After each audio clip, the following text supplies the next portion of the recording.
นะโมตัสสะภะคะวะโต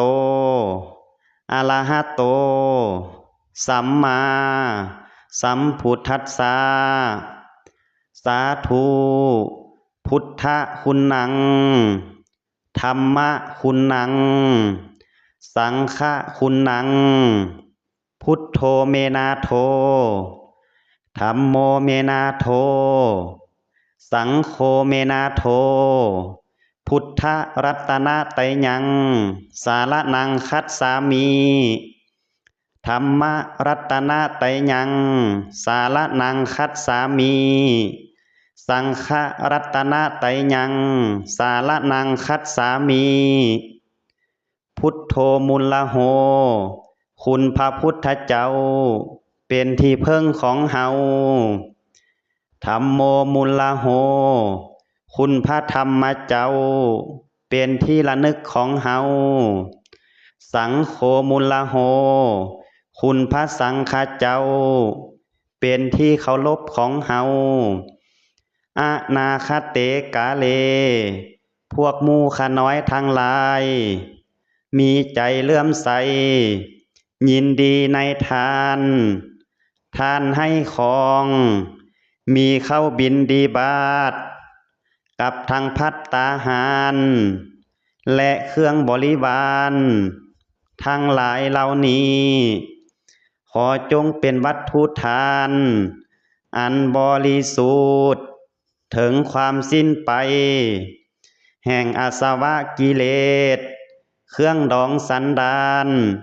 ในอนาคตการเบื้องหน้านั้นเทินสาธุ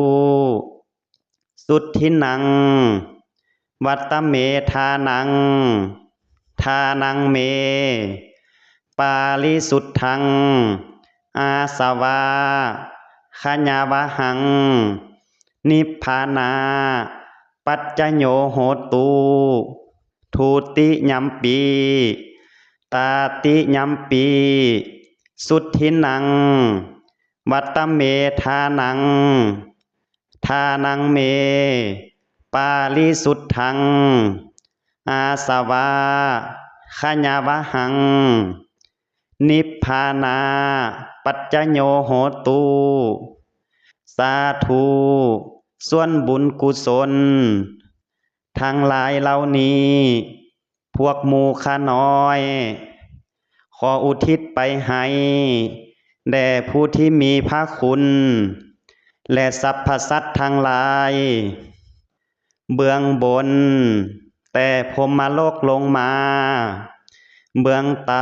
ำแต่อเวจีขึ้นมาตลอดหอดอนันตจักรวาลเป็นขอบหมายมีบิดามารดาบุตติบุตตา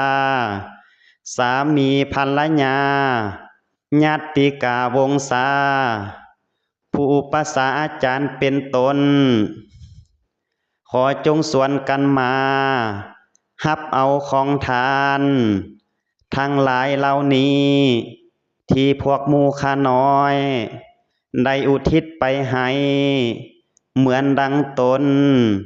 ได้กระทำเอาเองนั้นเถินถ้ายังตกทุกข์ขอให้พ้นจากทุกข์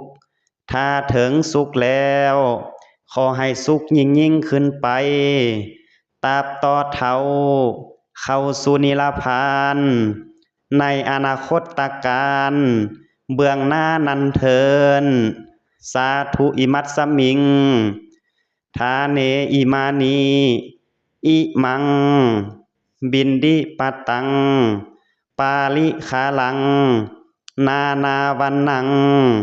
ภิกขุศีลวันตานังเทมา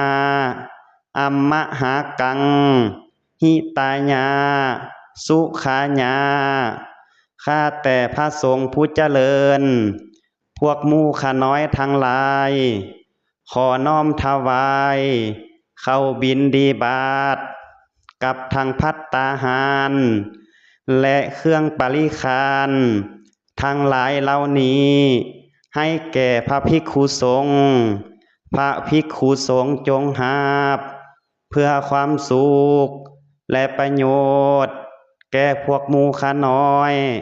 สิ้นกาลนานนันเทินสาธุ สาธุ สาธุ อนุโมทามิ